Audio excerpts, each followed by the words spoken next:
This is Mac OS Ken. Checking in on the epic brawl, a look at AirTag's chewy chocolate center, and a story about my personal friend Tom Hanks. It's Wednesday, the 5th of May, 2021. I'm Ken Ray, and this is news from Mac OS Ken, brought to you by yours truly and supported by people like you, patrons through Patreon. Find out more and add your support at patreon.com/MacOSCan. You know why I want to stay away from the Epic v. Apple fight? Because like Marvin the Martian, it makes me very angry. Very angry indeed. We'll start with the news, then get to the anger. Apple Insider highlights a note from JP Morgan analyst Samik Chatterjee, who has been analyzing some of the Apple Epic court docs. According to those, Apple estimates that it accounts for roughly 23% to 38% of the total gaming transaction market, with the remainder divided up between other companies. Chatterjee says this data supports the view that Apple doesn't have monopoly power in the segment. Also, 30% is a fairly standard commission. Other companies that charge the same amount include Sony, Nintendo, Google, and Samsung, according to the piece. Speaking of those, when it comes to Fortnite specifically, the piece says Apple's platforms accounted for only a minority share of the revenue. PlayStation and Xbox combined made up 75% of Fortnite revenue. Between March of 2018 and July 2020, only about 7% of revenue in the Battle Royale game came from iOS. But it's Apple's 30% that's killing them, right? Yeah, that's a tiny bit of my anger seeping in. And now, here's a whole lot more. If Apple had done a special deal with Epic, Epic would have taken it. That's according to Epic CEO and stirrer of the Coalition for App Fairness pot, Tim Sweeney. A piece from Mac Rumors had Sweeney saying that yesterday during the trial. Quoting Mac Rumors, when asked whether he would have accepted a special deal from Apple for a lower App Store commission, Sweeney said, "Yes, I would have," which seems to weaken Epic's argument that its decision to kick off a legal battle with Apple was done to benefit all developers. That was one long sentence, but you know what? I'll allow it. Very angry indeed. You know who's too friendly with and accommodating to Apple? The European Commission. That's apparently the argument from Qualcomm. Now I know what you're thinking. The same European Commission that levied a €13 billion fine against Apple? The same European Commission that just last week brought antitrust charges against Apple? Seriously, there's only one European Commission. It has also fined Qualcomm close to €1 billion, and that, Qualcomm says, is because the EC is too chummy with Apple. Quoting a piece from Bloomberg, Qualcomm accused European Union investigators of being biased towards Apple when they slapped it with a €997 million or $1.2 billion U.S. antitrust fine for allegedly pressuring the iPhone maker to buy only its 4G chips. The European Commission engaged in a biased investigation and allowed Apple to dictate the evidence, narrative, and conclusions. Miguel Reto, a lawyer for Qualcomm, told the EU General Court on Tuesday, citing an internal Apple memo. This was gross and indefensible maladministration. To his credit, maladministration does sound gross. Countering Qualcomm's claims, Nicholas Kahn, a lawyer for the European Commission. According to Kahn, his side's case is about some $3 billion that Qualcomm paid Apple in return for exclusivity over Apple's requirements for chipsets compliant with the LTE standard on which 4G mobile communications are based. Kahn says those agreements included a carefully crafted combination of inducements through rising payments and threats through reimbursement obligations if exclusivity was broken. I haven't held an AirTag yet, though pictures have me thinking They're pretty small, not much bigger than the removable battery that powers them. So imagine my surprise upon reading in iMore that an Australian retailer has pulled AirTag from its wares over child safety concerns. The Australian retailer Officeworks has stopped selling Apple's new tracker over fears that kids will open the device, remove the battery, then swallow the battery, which is not much smaller than AirTag. Apple has responded to the removal. In a statement to Gizmodo Australia, the company said, AirTag is designed to meet international child safety standards, including those in Australia, by requiring a two-step push and turn mechanism to access the user-replaceable battery. We are following the regulations closely and are working to ensure that our products will meet or exceed new standards, including those for package labeling. Had to use the computer, otherwise you'd have had to suffer through my horrible and accidental imitation of an Australian accent.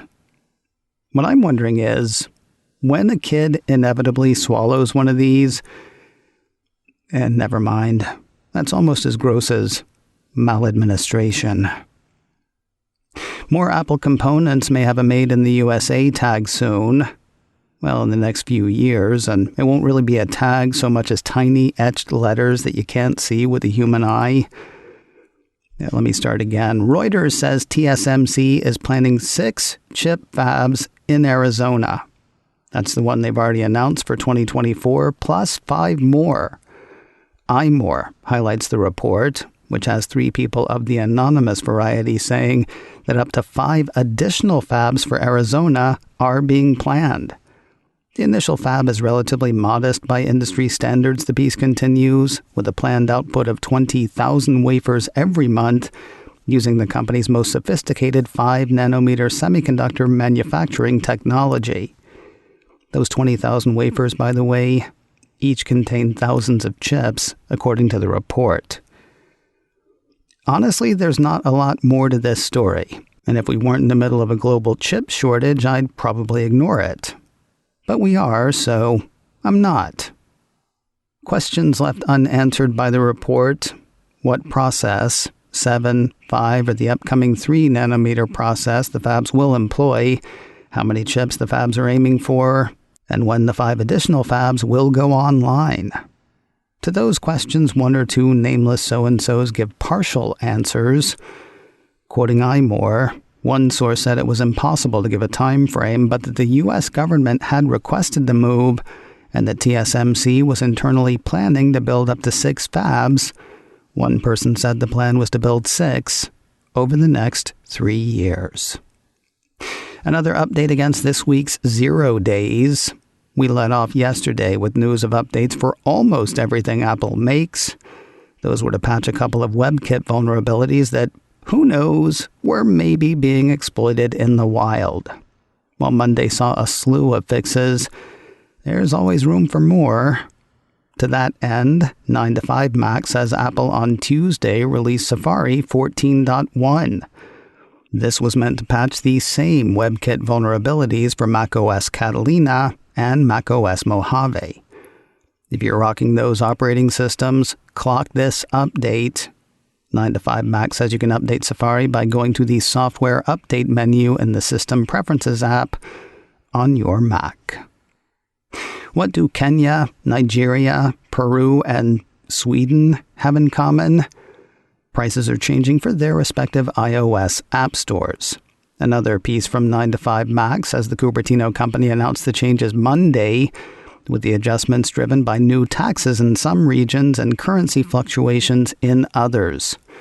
According to the piece, prices are going up in Kenya due to a new 16% value-added tax, plus another 1.5% tax that applies to foreign developers. Prices are going up in Nigeria due to a new 7.5% tax. Prices are going up in Peru, but they're going down in Sweden. Apple lists no reasons for those 2 changes, leading 9 to 5 Mac to suspect foreign exchange rates as the cause. Apple snagged another big brain in the artificial brain game. Apple Insider says the Cupertino company has hired Samy Bengio, a former AI scientist who resigned in protest of Google's firing of 2 other employees.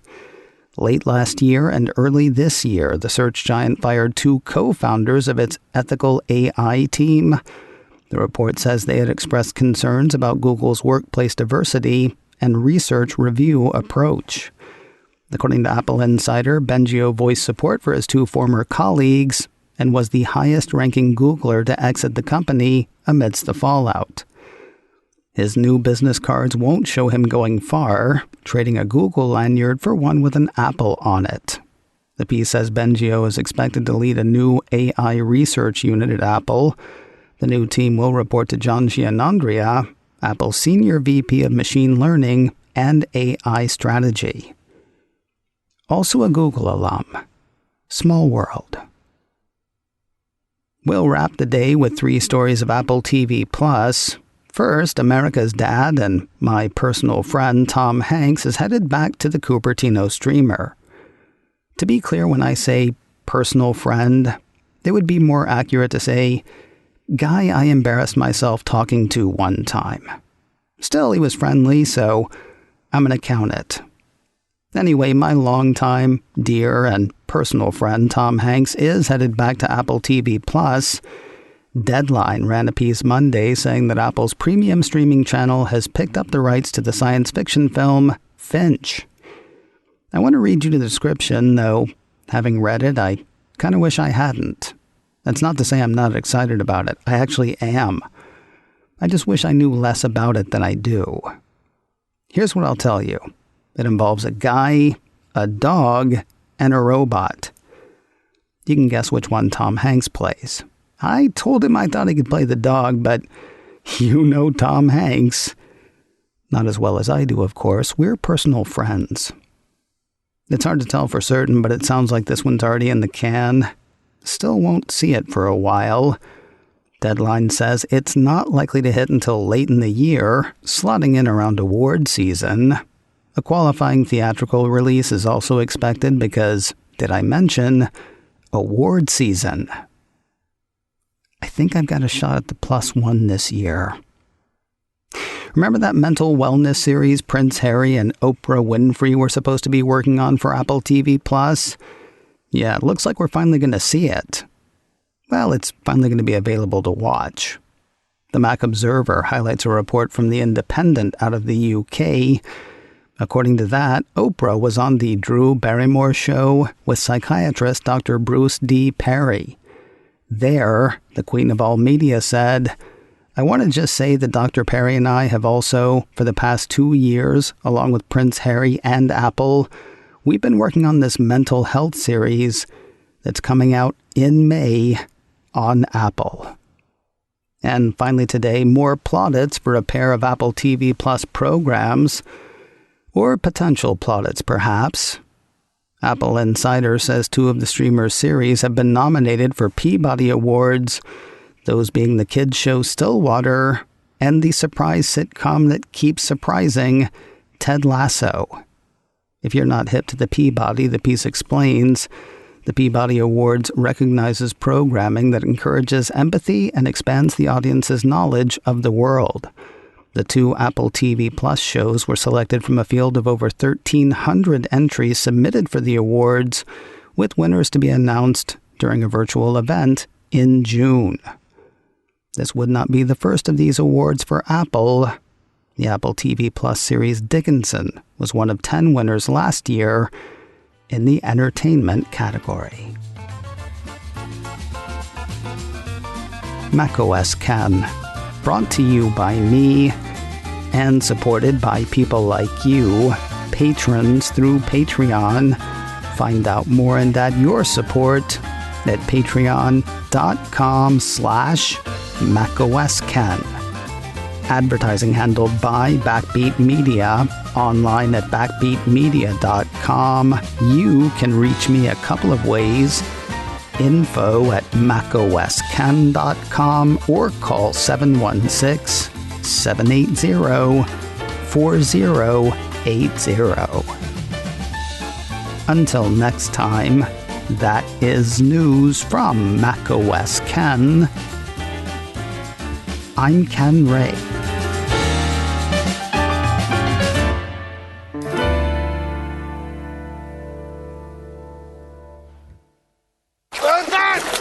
I'm coming!